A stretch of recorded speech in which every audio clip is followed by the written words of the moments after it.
আসসালামু আলাইকুম রহমতুল্লাহ। বন্ধুরা, আজকে আমি গ্যাসের চুলা মেরামত করব। দেখুন, এই গ্যাসের চুলাটির বার্নারের নিচে যে চ্যানেল থাকে সেই চ্যানেলটির এই অংশগুলো নষ্ট হয়ে গেছে। তো আমি আরেকটি পুরাতন চ্যানেল থেকে দুটি টুকরো কেটে নিয়েছি, সেটা আমি এখন এখানে সেট করব। কারণ এই চ্যানেল আমার কাছে ছিল না, আর মার্কেট থেকে খুঁজে বের করে নতুন যে কিনে আনবো সেই সময়ও ছিল না, অর্থাৎ কাস্টমার আমাকে সেই সময় দিচ্ছিল না। তো আমি এটি মডিফাই করে জোড়াতালি দিয়ে চুলাটি চালু করব। তো দেখুন কীভাবে আমি কাজটি করি। প্রথমে আমি মাপ নিয়েছি, মাপ নিয়ে দাগ দিয়ে এখানে ভাঁজ করব, ভাঁজ করে তারপরে এটা স্ক্রু দিয়ে সেট করব। ভালো করে দেখুন আমি কি করেছি।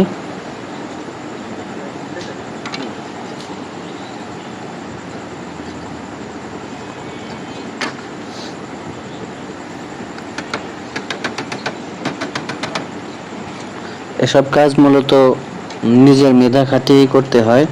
আগে থেকে অনেক সময় অনেক কিছু জানা থাকে না, বিপদে পড়লে ঠেকে শিখতে হয়।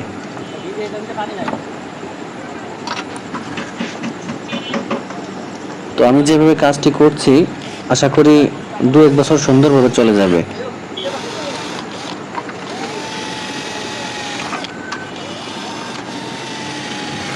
আমি স্ক্রু লাগিয়ে দিচ্ছি এই জন্য, যাতে এটি এখান থেকে সরতে না পারে, এখান থেকে সরে না যায়, সেজন্য স্ক্রু লাগিয়ে দিচ্ছি।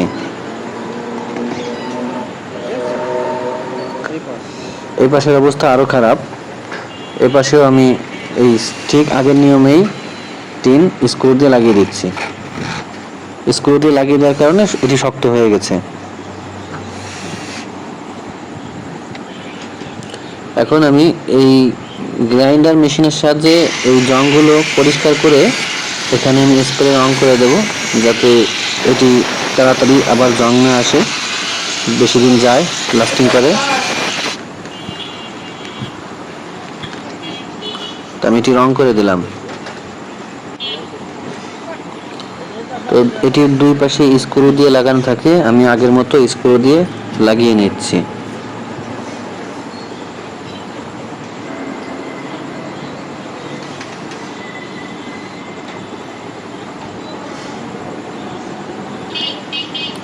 এরপর বার্নার বসানোর জন্য ছিদ্র করার দরকার হয়, আমি ছিদ্র করে নিয়েছি ড্রিল মেশিনের সাহায্যে।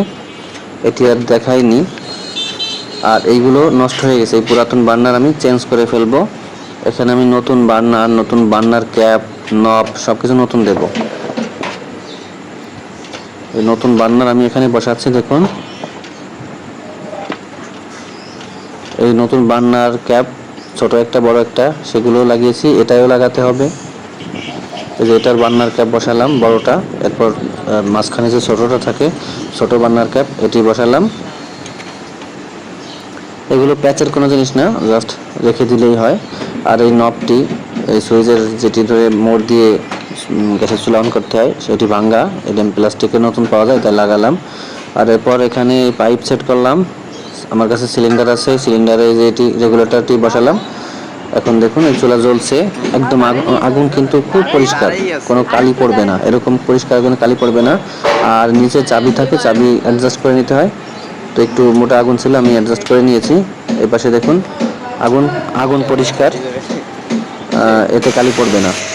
এই পাশে সিদ্ধ করার পরে একটু আলের মতো ছিল, উঁচু ছিল, সেটা পরে সমান করে নিলাম।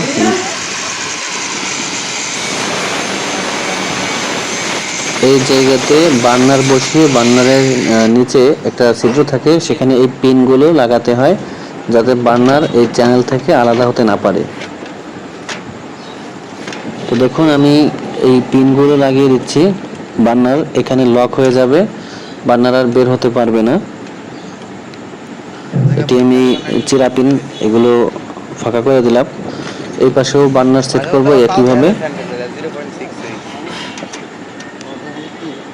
যারা এই সকল কাজ শিখতে চান তারা নিয়মিত আমার ভিডিও দেখলে আশা করি অনেক কিছু শিখতে পারবেন।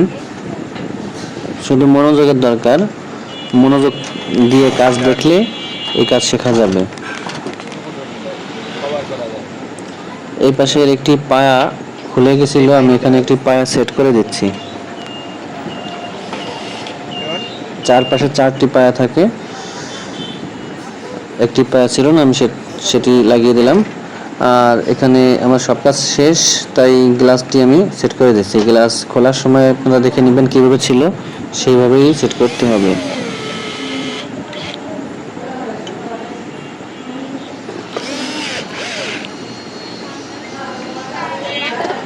উপরে স্ক্রু দিয়ে লাগানো থাকে, সেই স্ক্রু দিয়ে আমি লাগিয়ে নিলাম।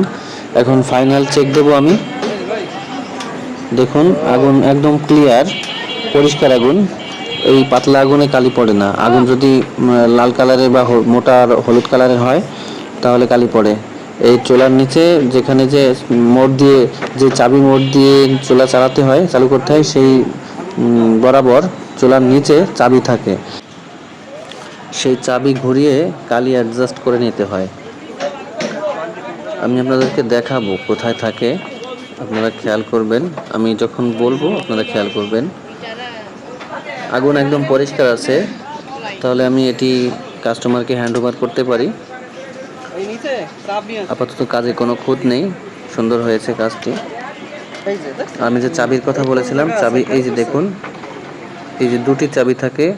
একটি মেশিনের জন্য দুইটি চাবি, দুইটি মেশিন তো দুই পাশের জন্য আলাদা আলাদা চাবি থাকে। এইগুলো ঘুরিয়ে অ্যাডজাস্ট করে নেবেন যদি কালি পড়ে।